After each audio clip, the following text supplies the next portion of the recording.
You're good to go. Okay, welcome everybody. I'm Dr. DeLeo, Superintendent of Schools.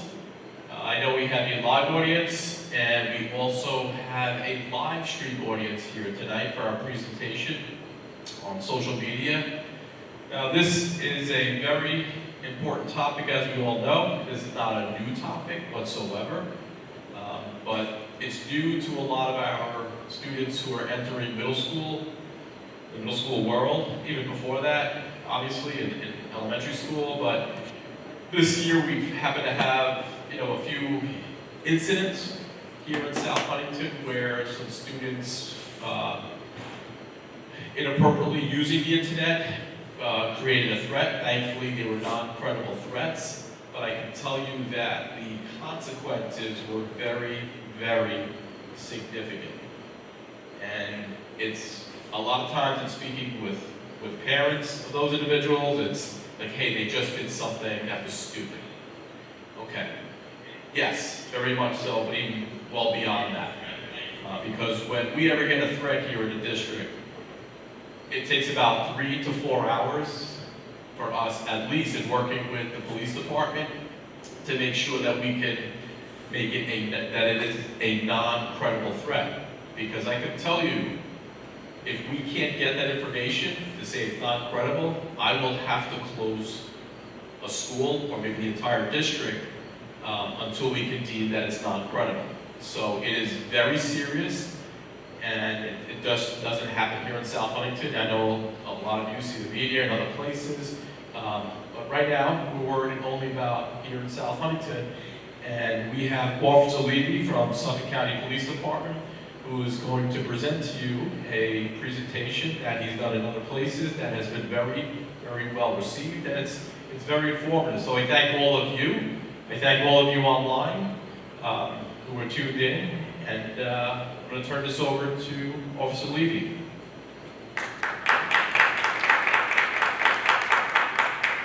All right, thank you so much. I appreciate the introduction. I'm Officer Levy from the Suffolk County Police Department. Just a little bit about me. I've been a police officer now for 8 years. My first 6 years were on patrol answering 911 calls. I worked in the Comac, Brentwood, and Hop area, and then I became a school resource officer. I've now been a school resource officer for the past 2 years, and I'm in about 11 school districts. I go into all different grade levels and educate kids on different topics to help keep them safe, happy, and healthy in Suffolk County. That's my philosophy, that I believe that that's the most important thing that our kids need, right? If you're not safe, happy, and healthy, what do you really have in life, right? Those are the real foundations of what our kids need. So I go into a lot of schools and I educate kids on different things. I was a physical education and health teacher for 7 years, so I have a real background being in the schools and teaching, and I absolutely love it. It's nice to get back into the schools and be able to touch base with all of our kids. Today we're talking about a really, really important topic, something that needs to be discussed, something that we don't talk about enough, and that is going to be internet safety. As you look up here, I want you to take a look and I didn't know if my mouse set that off. As you take a look up here, I want you to look at these apps and think about if you know how many of these apps your kids are using. If they're using these apps, if they're using other apps, right?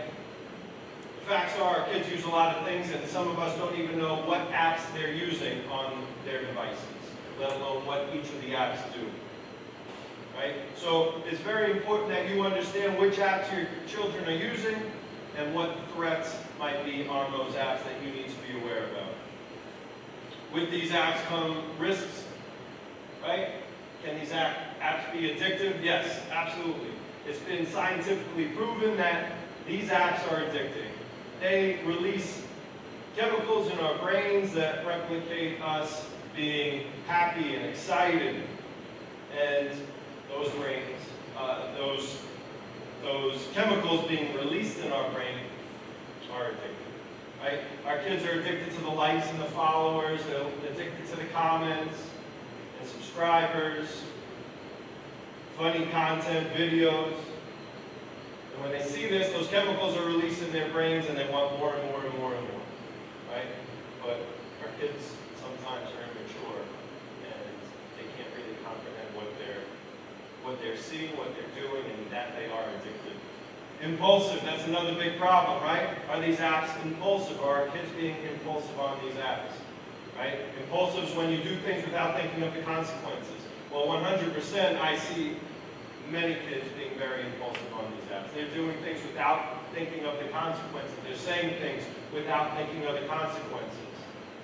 And that could have a real impact on the school or that individual child. And lastly, are they dangerous? Right? We all know there's a lot of bad people out there, a lot of bad things that can happen to our kids, so I would say that they're definitely dangerous. Before using social media, we see something like this, right? I hope you all know what this is.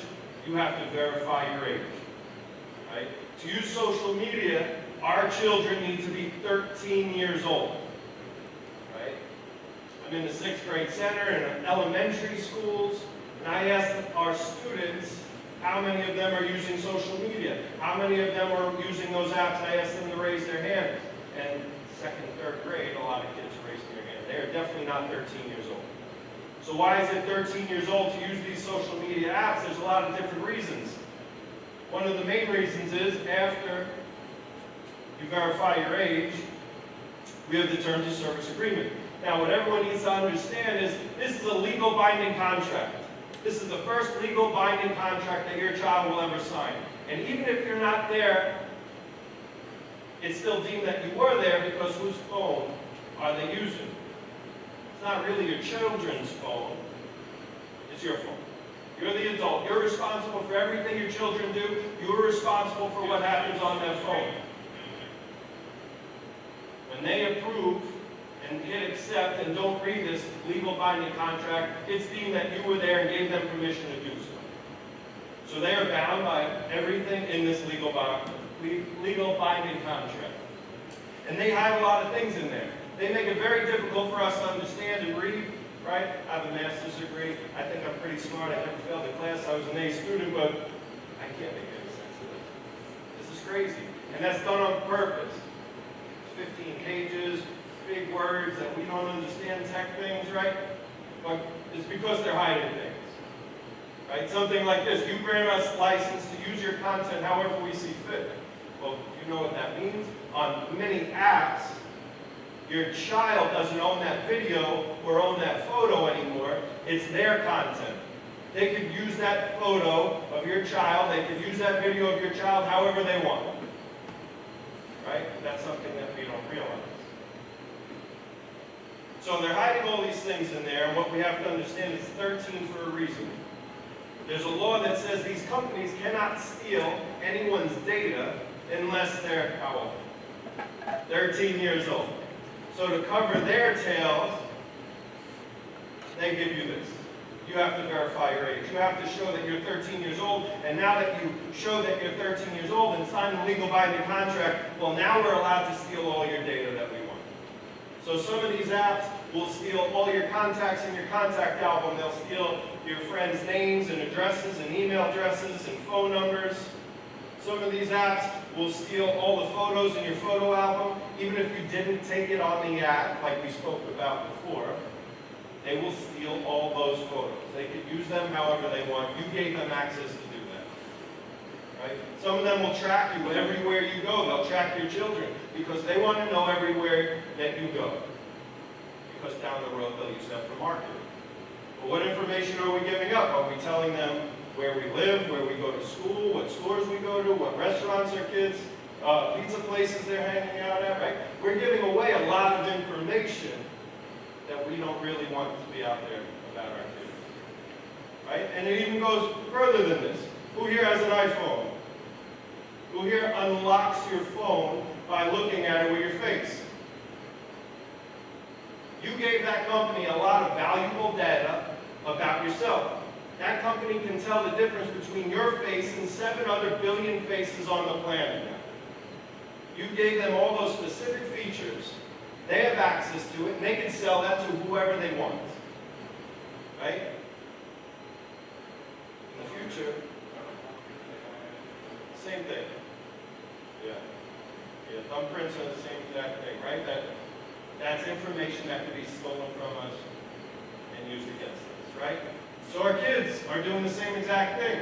How might that be used against them in the future? Will Google have a feature where instead of searching Google with words, they have a feature where you can put in someone's face and hit search, and every photo that person has ever taken pops up, right? I know I see photos of myself that I don't really like. I would not want every photo I've ever taken to be online, but then you have kids taking really bad photos that shouldn't be in there, right? It's a big problem. Snapchat, so we'll go through some of the apps. I obviously don't have time to talk about every app. We could be here for days, but let's talk about some of the main ones. Snapchat, we're seeing a big problem with. The idea behind Snapchat, the reason it became popular was you take a photo and 5 seconds later it disappears, right? And this was a very popular feature. This is all the app did when it was first released. And kids really like this feature because they thought they can't get in trouble. The photo's gone. But is it really gone forever? No, I just told you that the app is saving every photo and every video that you take using their app.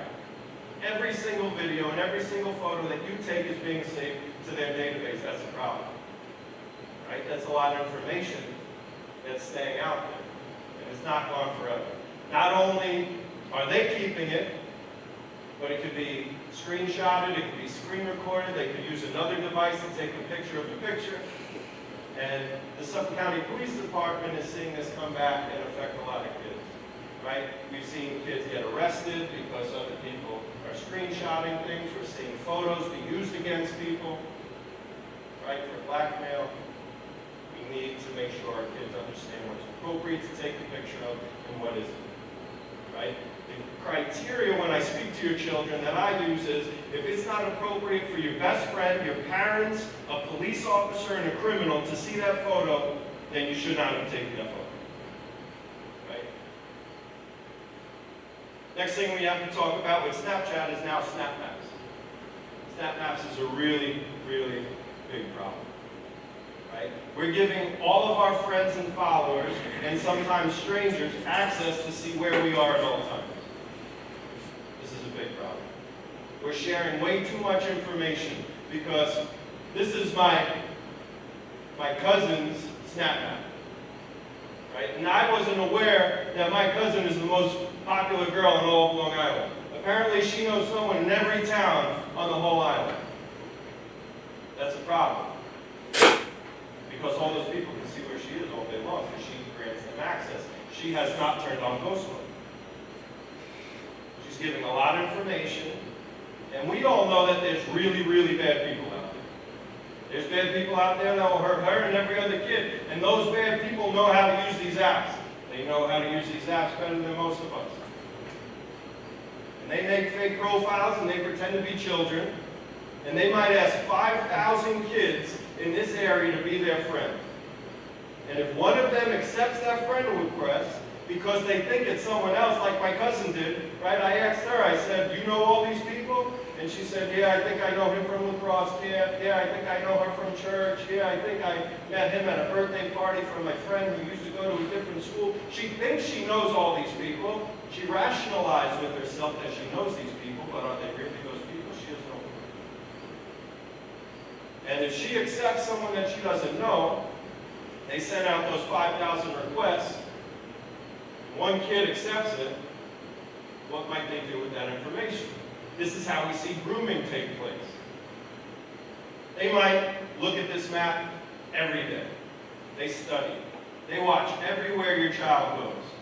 They know where they hang out, they know where they live, they know where their friends live, they know what school they go to. They might see that every Friday, your child, after school, with 5 of their friends, walks to the local pizza place and gets pizza. They see this happening over and over and over, and they realize it's a trend because they're studying that map and seeing exactly where everyone's going. On the 4th week, they realize it's a trend, and they go to the pizza place and they watch a kid from outside the pizza place. Next week, they go back. They now know what your kid looks like. Work up a little more confidence And now they go into the pizza place. And they sit right behind your kid at a booth, and they listen to everything your child talks about with all their friends. I like these sports teams. Did you see this movie? This is my favorite video game. And now they have a lot of things to talk to them about on Snapchat. They start hitting them up. Hey, did you see that Yankee game? That was awesome. Hey, did you see that movie that just came out? No? Why don't we go see it together? I'm a really big Marvel fan. Right? They're getting a lot of bits and clues and pieces to the puzzle to lure your kid. And that's why this is really dangerous. With Snapchat Premium, this yellow line now gives you access to see where whatever Bitmoji you click on, where that friend of yours has been everywhere in the last 24 hours. If I click this car icon, it'll give me directions to whatever person's up on that map's current location. Right? We're giving a lot of information out that we shouldn't be giving out. Our kids need to have ghost mode on at all times. I tell them that it's not appropriate for them even to have their best friend see where their location is. Ghost mode needs to be turned on for everyone except their parents. Right? No one else needs to know where our kids are 24 hours a day, 7 days a week. It's way too much information. Because the facts are, who steals things from us the most? Strangers or people we know? It's people we know. People we know what we have, especially when we brag about it online all the time. Social media, that's all it is. Bragging about all the expensive things we have and trips we go on, and what we see happen is people take advantage of that. So if your kid's posting pictures of their Jordans and their gaming devices and their quads and all this crazy stuff that they have that those other kids can't afford, well, guess what? When they see that your kids at their grandparents or out of state on vacation, it makes it really easy for them to show up to your house, break in, and steal whatever they want to. Right? So always have ghost mode. TikTok. This is one of the most popular apps out right now. It's important that everyone understands it. We're seeing a lot of bad trends on TikTok. 2020, we see the coronavirus lick challenge. COVID-19 killed 1 million people in this country. That's a lot of deaths.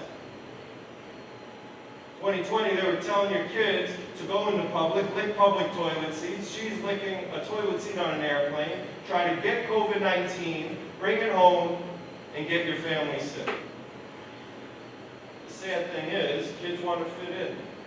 And they're addicted to the likes and followers. How do they get more likes and followers? Well, by putting out stupid content like this. Right? You could kill your family with this. This virus in 2020 was very, very serious. Right? Where our kids can't tell the difference between what's a joke and what's serious. You see other trends like devious licks.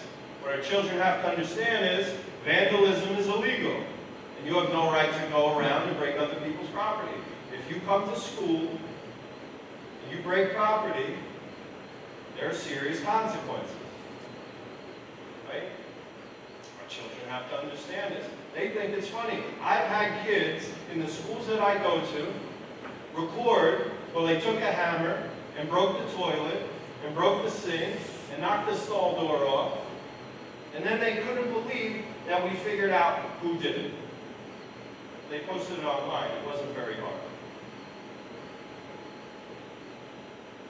The penny challenge. This was a few years ago. Kids were taking the cube from their charging device, pulling it slightly out of the wall and putting a penny behind it so it would spark.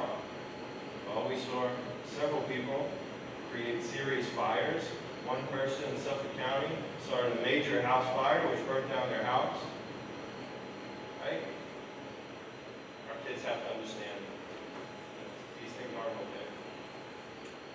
The silhouette challenge. This was a big problem. You take a video of you in a doorway or a hallway dancing, and then you cut the video, and the app gives you the ability to add a red filter. And when the red filter kicks in, we were seeing people in their underwear or naked, and it just shows their silhouette. Well, the problem is those people that really know how to use the internet, They figured out how to remove the red filter, and now there's videos of your children naked dancing on the internet. That's child pornography. That's a problem, right? So they have to be smart. The Benadryl challenge. I just heard a case of this yesterday where a kid died, 13 years old. They want to see how many Benadryls they could eat before they start hallucinating. One kid ate 10 Benadryls and he died. He was hospitalized and lost his life. That just happened yesterday, right? Which was surprising because this challenge is about 2 years old. Last thing I want to talk about, right? There's so many different challenges we can talk about, but the blackout challenge, another really, really silly TikTok trend. Kids want to see how long they can hold their breath for, so they tie a rope around their necks.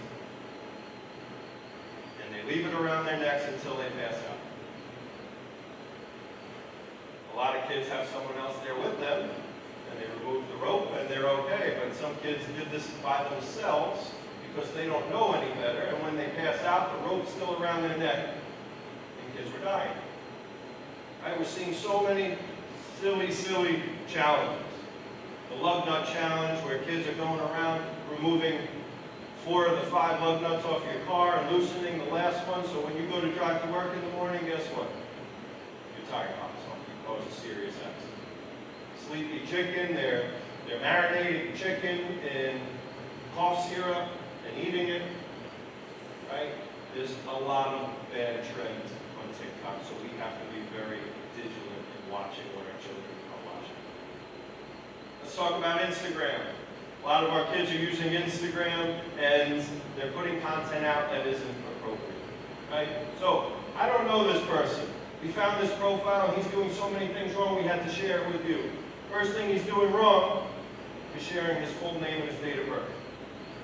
If you wouldn't want your child to walk through the streets of New York City and tell every single stranger that they come across their first name and last name and date of birth, why are we allowing them to put that all online?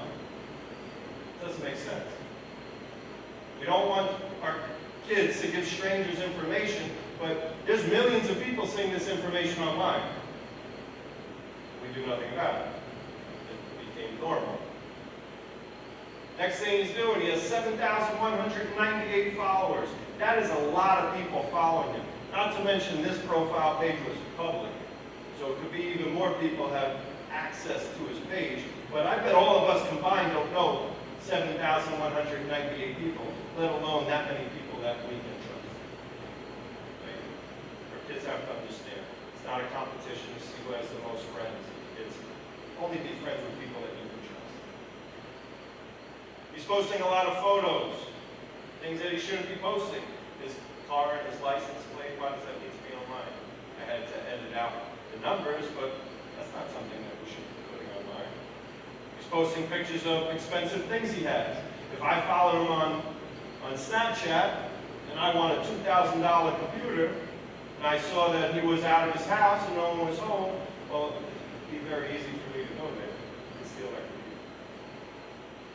He's posting pictures of his friends and girlfriends, and that's kind of what social media is for, right? To show pictures of our friends, but I'll show you how I use that against John in a minute. Something as simple as a movie theater ticket can be used against your children. Right? This is just to get you thinking, what is my child putting out there and what could be used against them? So this kid was really, really excited that he got opening night tickets to a Marvel movie. Very excited about it. And he posted online. Temecula 15 Cinemas. I've never heard of that movie theater. So I went to the smartest person I know, Google. And I said, Google, where's Temecula 15 Cinemas? And in 1 second, Google told me Temecula 15 Cinemas, right there in California. Well, what does that tell me if I'm a bad person that wants to hurt this kid? I know that's where he hangs out. I know he probably lives 10 to 15 minutes from that movie theater. So I'm starting to get a lot of information about this child.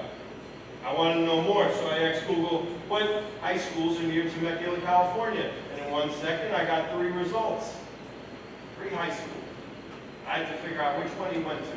I looked at all of John's photos, but I couldn't figure out what high school he went to, so what did I do? I went to his best friend's profile page, and it took me 5 photos to find a picture of John and his best friend at some school event wearing a Great Oaks t-shirt. What school do we think John goes to? So it took me 5 minutes. And I figured out his first name, his last name, his date of birth, what car he drives, his license plate number, who he hangs out with, where he hangs out, what school he goes to. If I want to do something to hurt John, it's very, very easy for me to do that. And what you all have to understand is, yes, those crazy people are out there, and they're capable of doing it to your children. We cannot have our children oversharing information online. If I wanted to jump him, beat him up, rob him, kidnap him, or kill him, it would be very easy for me to do so. And he lives 3,000 miles away from me, and I've never met him in my life. Location tagging and checking in. We're seeing this as a big trend. It's not as big with the younger kids, but college-age kids and maybe some high schoolers who use Facebook and Instagram more are tagging their location. Right? This is a big problem. They're at sporting events or restaurants, right? The kids say that this is more their parents than them doing that. Their food comes out and they really like what they see, so they take a picture of it, they tag it online and tag the restaurant. But what are you telling people? Telling people where you are and where you're not, right? No one's home protecting my things. Same with vacation pictures. I see kids do this all the time. See you later, Huntington, I'm going to Disney for break. What did you just tell them? No one's home protecting my stuff. All that expensive stuff that I posted every day this whole last week, well, no one's at my house protecting it. So if you want to go steal it, now's the perfect time to break into my house and take all those things.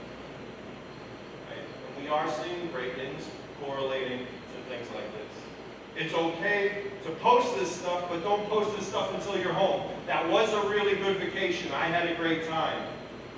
That was a great dinner. I recommend this restaurant. Right? Don't post it while you're there. This is a story about a celebrity named Jonathan Cheban. He is friends with Kim Kardashian. He's a social media person. He has millions of followers, billions of dollars. And one day he goes out and posts a picture of his lunch and tags the restaurant. 5 minutes later, he thinks it's a really good idea to post a picture of his watch. That's a really nice watch. Not like my watch. My watch is like $80. That's a $500,000 watch. And some of his followers knew this. And he just told his followers where he is. So what happened? He just told people he's got $500,000 on his wrist.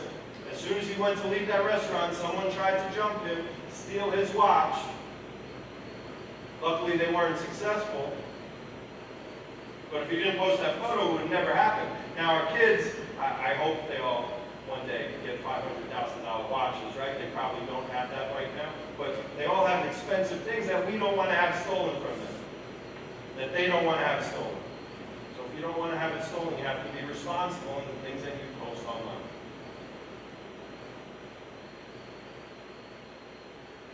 Gaming, another big topic, right? Our kids are connected to the internet all day, every day. They have smart TVs and smartphones and gaming devices. All these things can access games, and they're getting into a lot of trouble.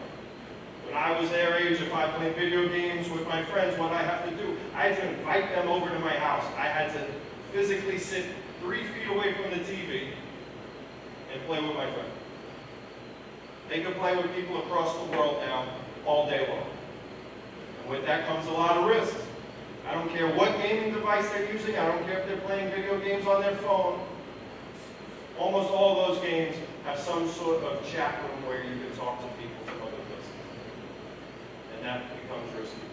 We'll talk about Fortnite, right? This happened right here, this town. So don't tell me these people aren't out there. This kid came home every day and played Fortnite with the same person, same screen handle, over and over and over and over. And he felt like he was friends with this person because he met him through other friends in the chat room in the game. Well, this kid should know that just because I play video games with someone I don't know, I don't care if it's every day, Even if he sees this person in a chat room and hangs out there more than he hangs out with his actual friends, I don't know this person. I can't trust this person. I would expect our kids to know that, right? But this kid didn't. He gave this person a lot of personal information. He told him where he goes to school, how old he is, his name, what grade he's in. And what happened? One day that kid beat this adult in a game of Fortnite, and this guy got really, really angry and said, "I'm going to come to your school and shoot you." That's a big deal. So we had to send police officers to the school to protect that whole school, because one kid overshared information, he put that whole school in danger, until we found him and arrested him. Right? These people are out there. We need our kids to make good decisions. Mobile device awareness. This is really scary, right? Geotagging. If you don't know what geotagging is, I'll explain. When you take a photo or video using your smart device, the exact coordinates down to the inch of where you were standing when you took that photo are embedded in that image.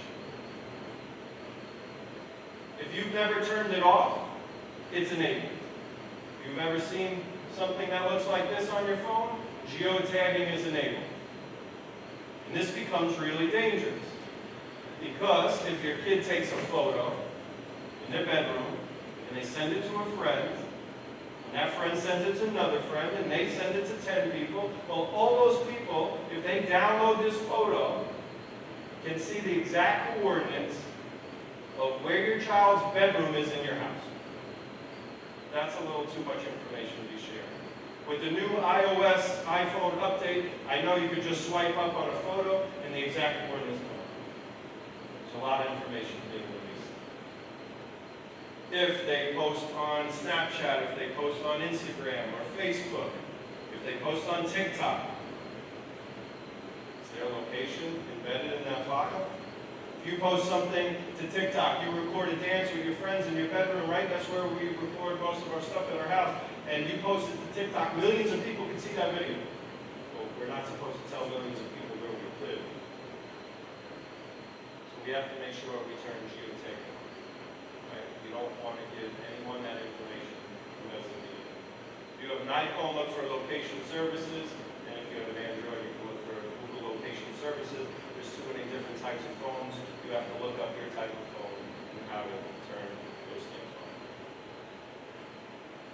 Cyberbullying is a really big problem, something that needs to be addressed, right? I'm seeing cyberbullying starting as young as 1st and 2nd grade in some of my schools, and these kids are ruthless. They're attached to the internet 24 hours, 7 days a week. The cyberbullying doesn't stop. That's a big problem.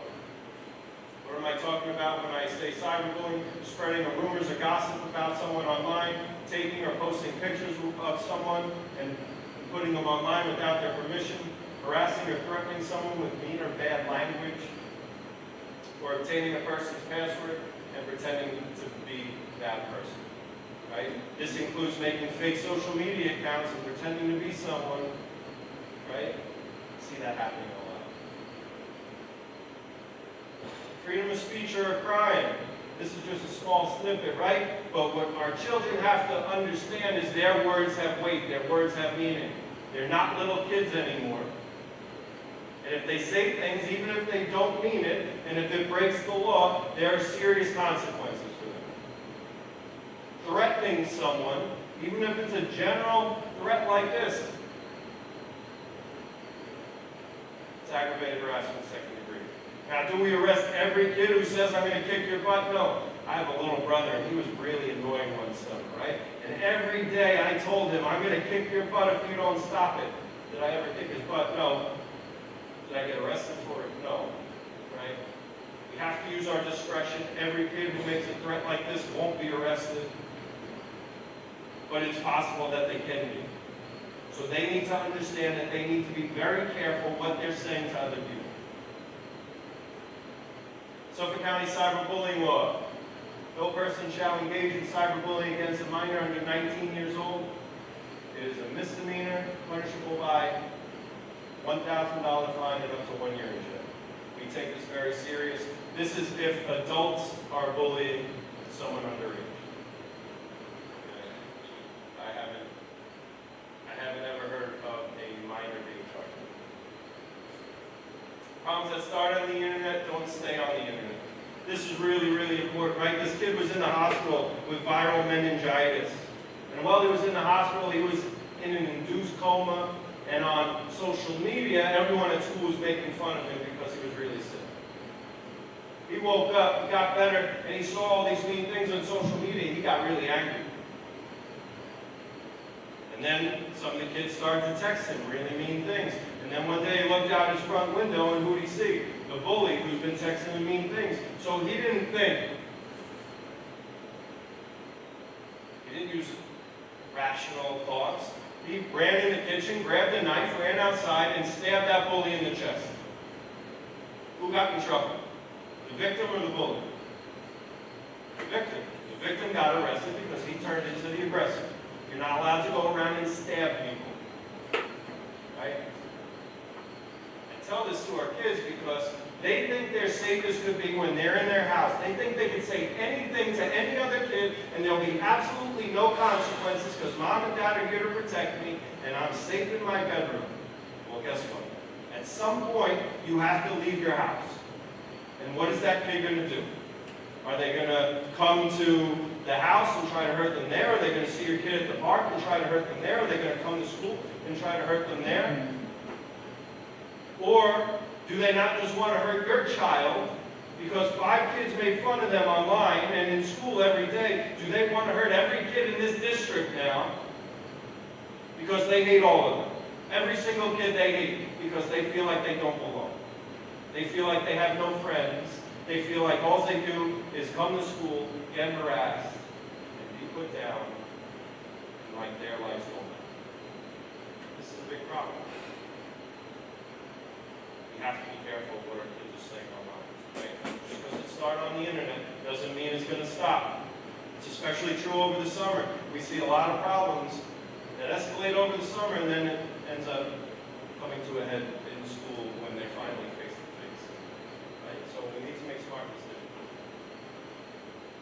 What kids should do when they're cyberbullied. So this is our advice to you, right? If your kid's cyberbully, tell them never respond to a cyberbully's message. You can't go back and forth, back and forth, back and forth for a half an hour and then come to the principal and say, hey, I'm being bullied, right? It doesn't work like that. As soon as your kid feels uncomfortable in the conversation, it's their responsibility to say, I don't want to talk to you anymore, stop contacting me. If anyone says that to anyone else and that person continues to contact that person, that could constitute a crime. That could be aggravated harassment, 2nd degree, a misdemeanor, an arrestable offense. Okay, I don't care if it's phone calls, text messages, messages in a game. Next thing, take a picture, screenshot of the message. It's really important that you have evidence of what happened if it's going to constitute a crime. Again, we arrest every single person who said stop contacting them. They send it to more messages. This is for serious circumstances. But it gives you a little more to try to get it to stop. Sign off the computer or the app right away. You can block them if that feature is available. And lastly, we tell our kids to make sure you tell someone that you trust. You really have to tell someone that you trust so they can get you home. Making threats of mass harm, this is a really big problem in every school district. This is what we care about the most. And we're seeing it happen way too much. I could have 100 slides just from Suffolk County schools, just from this year. But we created this PowerPoint before Christmas, so you'll see that a lot of the dates are from the first half of the school year. Suffolk County teen arrested for threatening shooting at Bellport High School. Teen arrested after bomb threat phoned into Queens School, October 14. 13-year-old arrested for making online threats against Copeg Middle School, October 24th. This one's really interesting because there was 3 threats of mass harm in this district in one day. One at the middle school, one at the high school, and then another kid thought it was really funny and thought if he called one in, he wouldn't have to go to school the next day. This is the problem. Our kids say things and they don't understand the weight of their words.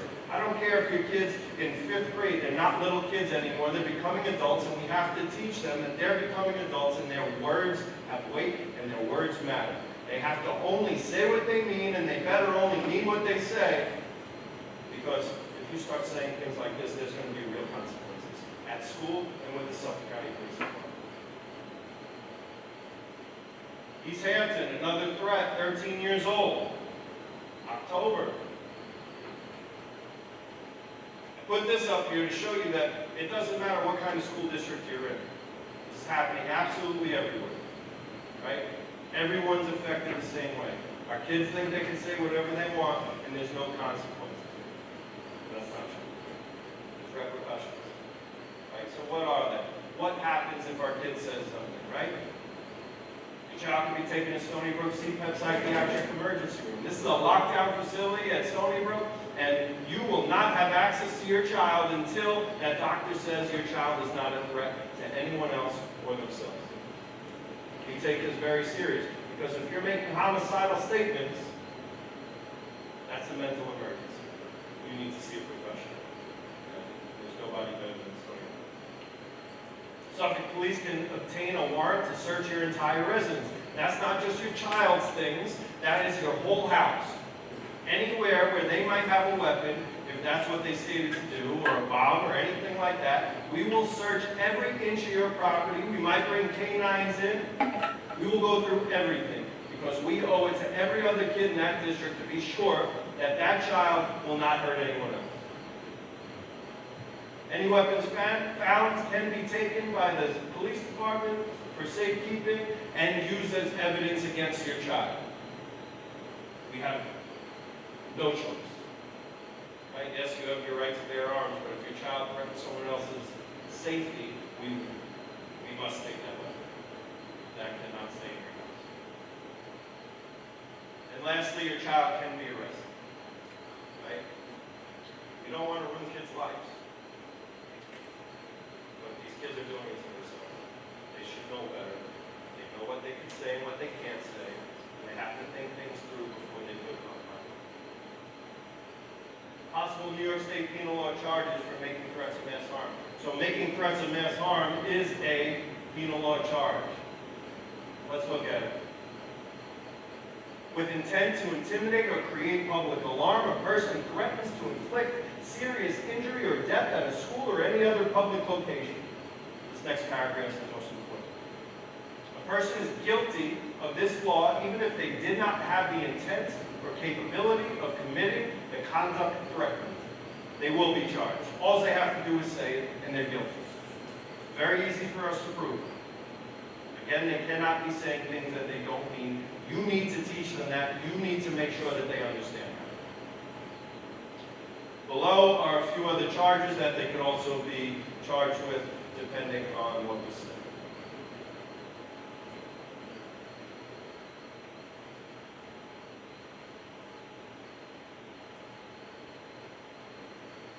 We're now learning the streets are a little safer for your kids tonight. A local sheriff giving us the startling results of the statewide crackdown targeting online sexual predators. If we can just save one child, makes it all worth it. An undercover detective whose voice we are disguising shows us just how easy it is to spot a suspicious online ad, perhaps a predator looking for sex with a minor.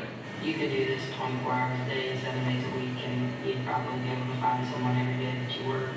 Police agencies around the state are doing just that. In a span of 4 months, 8 agencies, including Polk and Pinellas, participated in a crackdown on predators.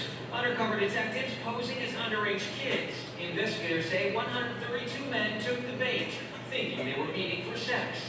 Today's technology making it easier than ever for predators to prey and for kids to find trouble. Authorities urging parents to get involved in every aspect of their kids' lives. Sheriff Brady Judd wanted this to be a wake-up call for parents. Know that these predators are out there. Know that they'll walk right up to your front door if the 12 or 13 or 14-year-old says, Dad's not home.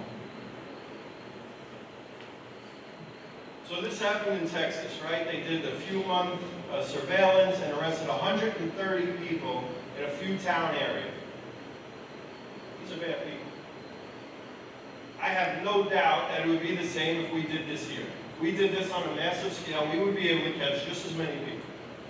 These people are out there, they're out there every day, and your kids are at risk online or in public or anywhere they go. But they really like to target kids online. It's easy. They know most parents aren't paying attention, right? And what he said is true. They will come to your house. Mom, Dad's not home, I'll be right over, right? We're not building our kids up with enough information to make safe choices for themselves. They need to understand how dangerous it is out there. We can't act like this isn't out there and our kids don't need to be aware of it.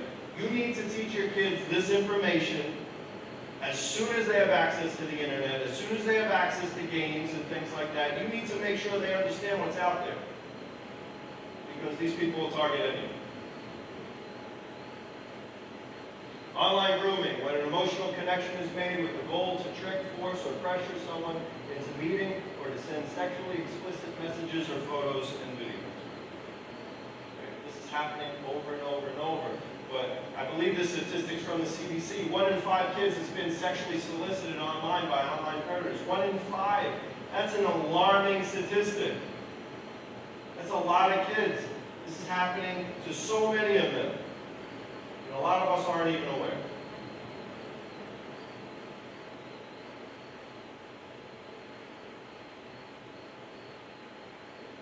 District officials say they've discovered a large number of new photos on the students' phones. Hundreds of students, male and female, could be charged with felony child pornography. 2 teenagers now facing felony charges over a sexting scandal. Sharing naked pictures on their cell phones like trading baseball cards. These photos are often forwarded from friend to friend. I just received it and aren't even asking for it. It's really not. Hundreds of students, both boys and girls, would face felony charges. They're facing felony charges, less a misdemeanor. They're facing the felony of promoting the sexual performance of a I child. could follow you for the rest of Yes. their life, and they're not thinking about that. They don't get it.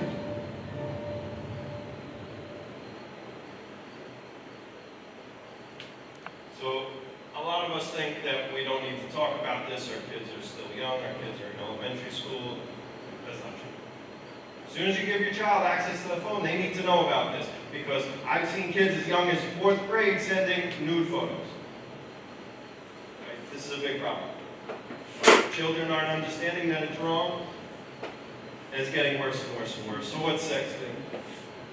The act of electronically sending sexually explicit messages, photos, or videos. This happened in Smithtown and Kings Park.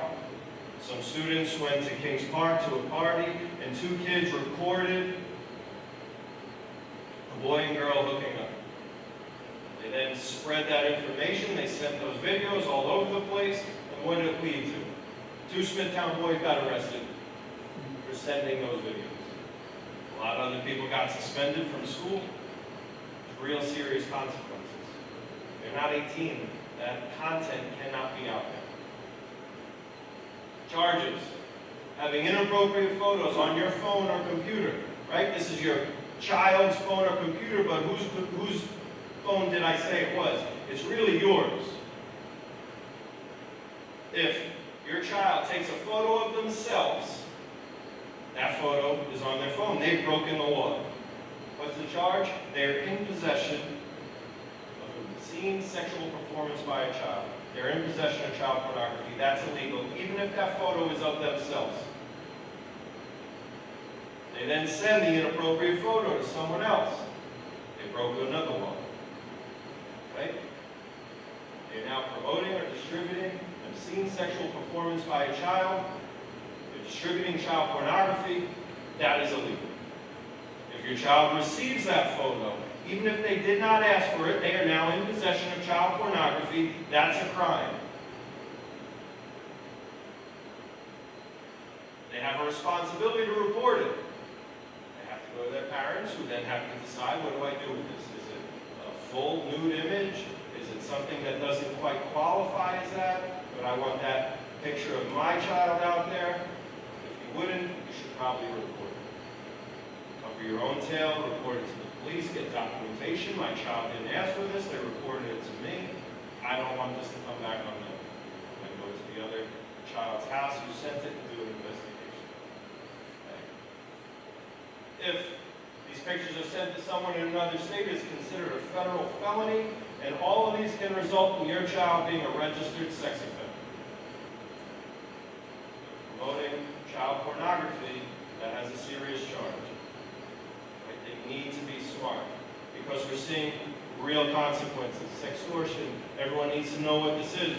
Sextortion is when people are blackmailed with nude images of themselves or videos. It's a huge problem. Andrew Tricks, 305 girls online, gets 105 years. FBI warns parents and children sextortion cases are on the rise. September 9, 2022. FBI says 17-year-old boy died by suicide hours after being scammed in sextortion. It's becoming more and more popular. These kids can't bear the thought of that image getting out, of their parents seeing that image, their friends seeing that image, so what do? They take their own lives. Okay? I had this as one of my last calls before I came to this unit, right? One of my last 911 calls. I had a kid, he called me up. It's called 911. I responded. He got a friend request on Instagram. Very attractive girl, he said. I didn't believe she was real. I thought it was spam, right? But she was so pretty, I had to click accept. So he clicked accept, and instantly he started to get messages from that girl. He said, there's no way you're real. You're a robot, right? She goes, I'm not a robot. Here's my number, FaceTime me. So he FaceTimed her. On that FaceTime call, it started to progress. And they started to do things that they shouldn't have been doing. He was in college, I think he was a sophomore in college, second year, right? So he's a little bit older. They do what they do. They hang up the phone call, and immediately he gets a text message. I screen recorded that whole video session that we just had. And she starts sending him pictures of all of his family members that he's friends with on Instagram. If you don't send me $2,000 for rent, I'm going to send this video to all these people. He freaked out. What do? I don't want this video out there. I would be really, really embarrassed. I guess I have to pay her. He went into his college fund and took money out and sent her $2,000. And he thought it was over with. A month later, he gets another message, rent's due. Well, he gave her his last $2,000. He doesn't have any more money. So that's when he freaked out and called 911. It was really hard for us to do anything about this because she was in Florida. It's not my jurisdiction. So I had to forward the report along. Right? It's very, very challenging. But this statistic is alarming. In 2021, there were 18,000 cases of extortion with losses in excess of $13 million. $13 million was paid to people doing this. It's a really, really big issue. Right? And not just our kids need to be made aware of this. It's everything. What can parents do? The basics, right? Make sure your kids know the basics. What not to share with strangers. So your name, your address, your date of birth, phone number, password, school, team names, right? We do not want to share this information with people we don't know. Remember who's online. Friends, teachers, parents, criminals, strangers, right? All these people are out there. Online predators, future employers, college admissions officers. And like I said before, you should only be taking pictures if it's appropriate for your best friend, your parents, a police officer, and a criminal to see. Doesn't meet those 4 criteria, you should not be posting. We're seeing that in 2021, approximately 75% of college admissions officers reported looking at applicants' social media. This is becoming more and more popular, and it's really messing up a lot of scholarships and different opportunities for a lot of kids. They're posting things that they should have thought about, right? But some of them were young. Some of them might have been in 5th, 6th grade when they posted those things. So we should be going through our kids' social media, making sure that everything's appropriate as well. Look out for predatory language. Are your parents around? Let's chat in private. I could hook you up with, right? X, Y, Z. Nothing's going to be given to our kids. They need to know, right? everything that you get in life you have to work for. Potential dangerous online relationships. This is what we sing a lot of. Want to keep the victim from their friends and family, they turn the victim against their parents, or make the victim keep secrets. Right? These are the biggest things that we see. Remember too, protect your passwords. This is huge. So, Suffolk Police Department got hacked. The whole county. If they could hack the police department, you think they could hack you? Absolutely. This was huge for us. Right? This was really, really terrible. You don't want to go through that. Be careful what links you click. This is really, really important. I don't care if it's a link in a text message, a link in an email, a link on a website. Anything that you click can be a phishing attempt. Right? So you click that link, you could be giving that person access to your telephone, to your computer, wherever you are when you click it. And this is how people get a lot of information.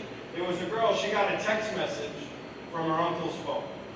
And it said, look at this funny picture of you from when you were a kid. And it was a link, and she thought that was kind of weird. Why didn't he just send me the photo? But she clicked the link, and as soon as she clicked that link, she gave that person access to everything in her phone. He had access to all of her state bank information. He cleared out her bank account. He had access to all of her photos. He took whatever he wanted. He was able to turn on her video camera on her phone and watch her whenever he wanted, and she had no idea that the camera was activated. Think about all the stuff we do with these phones. People are in the bathroom doing weird stuff with their phones, right? I don't want someone to be able to turn that phone on. So online security is very important. If photos of your children are out there, there are now federally funded programs to try to get them down. Websites, right? Take It Down is a service to help remove online nude, partially nude, or sexually explicit photos and videos taken before your child was 18. Okay, so you could go to this site. I believe you have to upload the photo, and then they'll do like a search online of that photo and try to remove it. All right, and they kind of geotag it some way. I'm not really a tech guy, but that's what I heard. If you're over 18, you could go to stopncii.org, and it's kind of the same thing. You submit that photo, but this one's a little more advanced because it's child pornography. We can't have pictures of children online. What else can parents do? It is your responsibility to make sure that your child's using the internet responsibly. If you could pay $60 a month for a phone, maybe you have to pay a few extra dollars to have some kind of monitoring service. Some of them are free, some of them are paid for. Screen time is very, very important, right? Our kids don't need access to every app on their phone every second of every day, especially when they're alone. If you're going to let them in their bedrooms with their devices, you should turn screen time off so they can't get on certain things. Our kids don't need to be talking to people at 3 in the morning when we're asleep, right? So screen time allows you to enable that. Digital well-being on Android. Share My Location is a very good one, right? That's free, so you can see where your children are at all times. That being said, it's a good feature. Our kids know these devices better than us.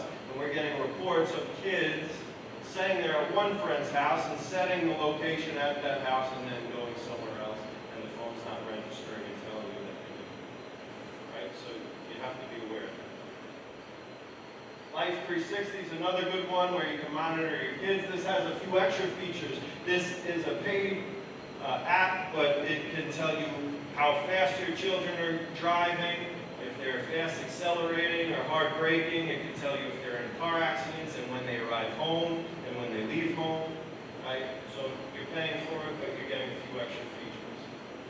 And these three at the bottom, these are also paid monitoring apps that I would highly recommend. As the Suffolk County Police officer talking to, I can't recommend any companies that get paid, but these are popular ones that I heard. Personally, I have experience with Bark. It's a very good program. You install it on your kid's phone, and if your kid is involved in anything on their phone, on a website, in a text message, on a chat, on a video game, if they are bullied, if they are any words of violence, if there's any suicidal statements or sexual content, whatever the app flags will be screenshotted and sent to your phone. So you have instant evidence of what's going on. You don't need to get your kid's phone out and figure out the password. Right? You can get that information right away. So these are really, really important. If you're going to give your child a phone, we suggest that you have something on it to monitor them at all times. It also gives you information on different emojis and how kids use that to represent different things, so you can understand that. I know Barb informs you on different slang terms and stuff like that, because we start to fall behind, right? And so that's all I have. I hope I didn't go too long. I think we're right about an hour. The last thing I just want to say is make sure that your child understands they have no right to privacy on your devices. It's not their phones, it's your phones, and you really need to be aware of everything that's taking place on these devices, because you are responsible for what happened, right? It's not their phone, it's your phone. So make good choices. I have a few minutes. If anyone has any questions, feel free to ask anything you want. Thank you. Yeah, so I give them a similar presentation. I try to get into as many grades as I can, but I don't want the kids to re-see it every year over and over, so I try to space it out. Right now, I'm just showing the internet safety at the 6th grade center, and I did it for the 8th graders as well. I'm going to try to continue that. If there's a group of kids that we missed and the school district feels that they really want that group to see it, I can definitely do it. I have in other districts, but I don't believe we did here. Maybe I did. I think I did this in the beginning of the year at Birchwood and Maplewood. I think I did Introduction to Police and Staying Safe, a general presentation. I think with the 4th grade, we also did internet safety. It feels like a year ago. I haven't done it in the high school. I was just with my schedule. I haven't had the time, but it's something I'm open to.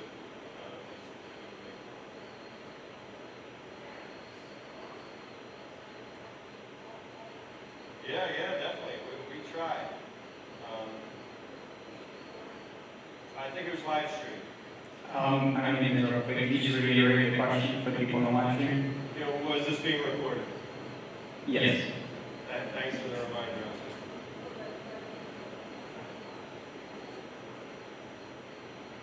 Yes, I believe so, right? They can watch it at any time? Or is it if you weren't logged in right now, it's not? Yes, on the Parent Square message that went out this afternoon and about an hour ago, you just click on that and you can just rewatch it as many times as you want. You're going to post it again? All right, great. Any last questions?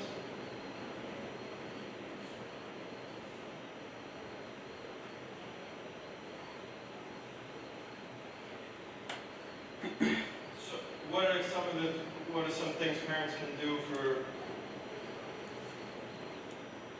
So I kind of went over it before, right? Make sure that your child knows to let you know or someone else. Make sure they take screenshots and try to have documentation and proof. If it involves school, feel free to come to school first. If it's more of a safety issue, go straight to the police. Right? I mean, other than that, it's hard for us to give you exact advice. Every situation is so different. Right? But I think that gives you the gist of what you need to do to get through.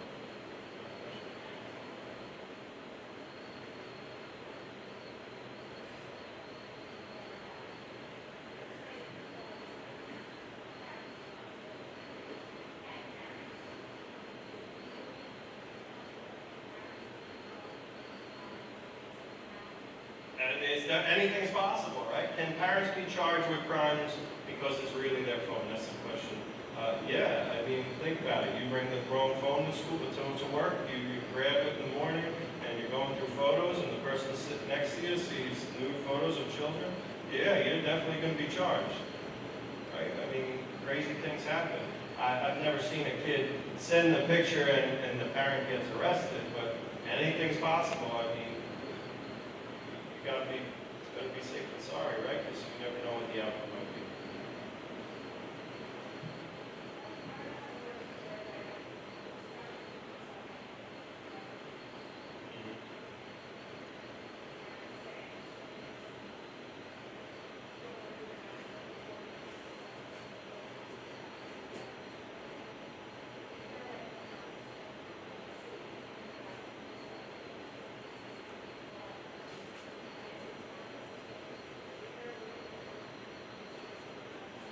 So with this, we need more information. It can't just be an anonymous tip.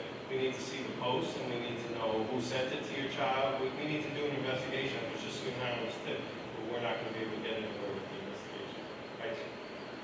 No, I mean, every person here wants their kid to be in a safe environment, and your kid wants to be in a safe environment. So our kids have to understand that if you want to be safe in school, you need to report these things, right? And I'm sure we won't call out your child if at all possible, right? We don't want to make waves.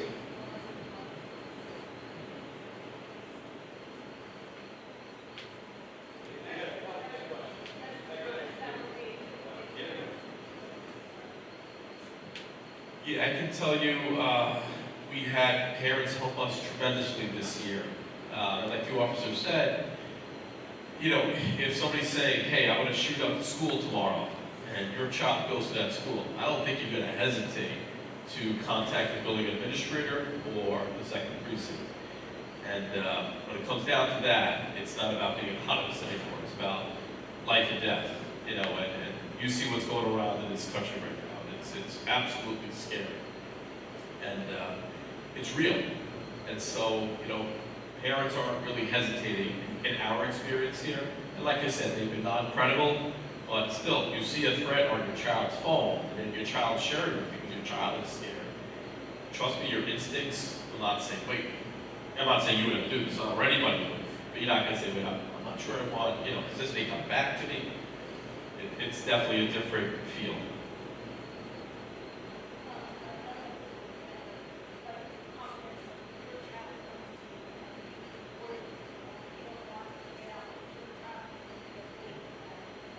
We try to, at all costs, you know, not reveal who the person is. And we have been very successful with that. So, because they get involved and they do, you know, we give them all the information that's shared with us. But sometimes, and this is great, you know, parents will write to the second precinct, and then we get the call, and then we work together as a team to deem it non-credible or whatever it may be. So we try, parents, trust me, have come forward, and we protect as much as we can their privacy. I've never really heard of us going to the person who made the threat and saying, this is who told you. Right? We don't want to do that.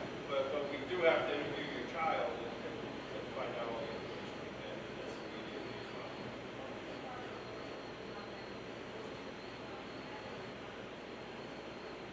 If it's a safety concern, you come to the police first. Because all the school's going to do is notify the police. You need to call 911 as soon as possible. But we do absolutely work together in conjunction, and because we go on a mission to find out where it came from, and like I said earlier, I cannot, if we have a threat, we cannot open that school or any school in the district until we deem it as non-credible. And there's a big process that takes place with the police department. They are very helpful in that. And as soon as you hang up with the police, I recommend you call and report the school. As soon as we get to your house, we'll call and work with the school, right? We all try to stay very close contact. Trust the government.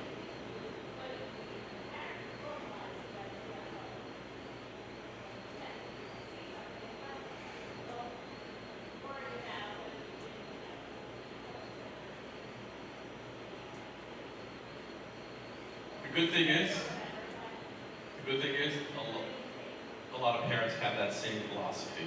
We're fortunate. I'm sorry. Okay.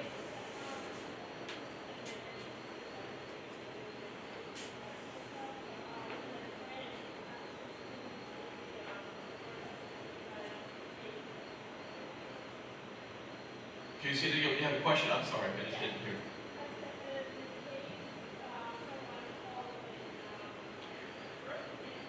What are we going to protect them?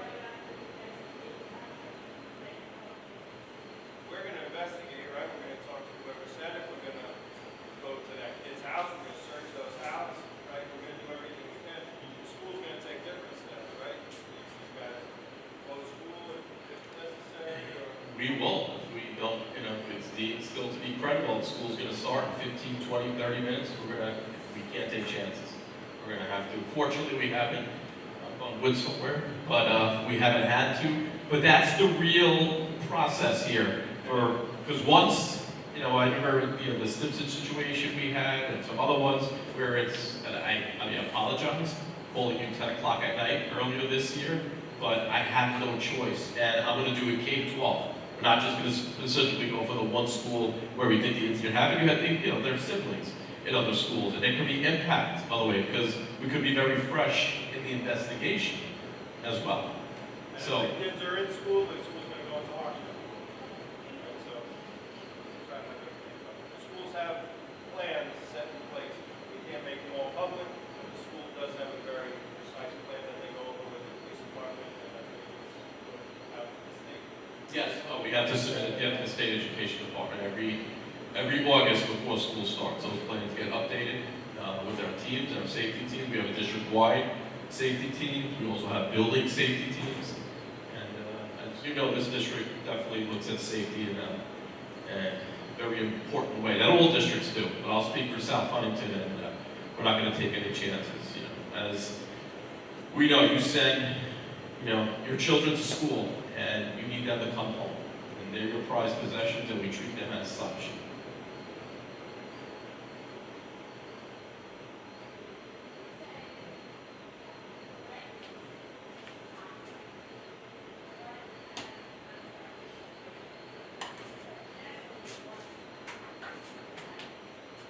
I mean, it could mean a million different things, right? But if someone says something vague, like, I want to end this, what does that mean? You want to end what?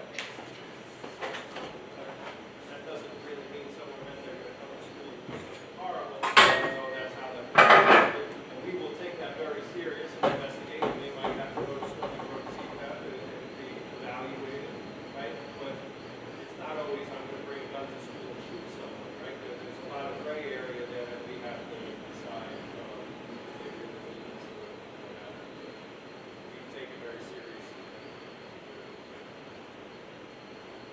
Or maybe it's not credible because it wasn't even from the state, right? It was just a mass. That happened, maybe not even from this country. Yeah, so. We had two of those. That's deemed not credible because it's just some random person, right? So. That takes time. That could take 3 to 4 to 5 hours. It's something that may not happen, you know, in the first half hour of the investigation. But trust me, it's all hands on deck whenever we get any kind of threat. And, you know, they've been great partners with us as well. They ping phones. You know, that's how we found out that situation that happened that you read about earlier from Texas. I don't know how someone from Texas ended up calling Walt Whitman High School, but it happened. And, you know, that person, that individual that was in Texas, underage individual, was interviewed that day, that morning by the police department. You know, they had a pretty traumatic event in Texas, as we know, last May, so they were taking any chances as well.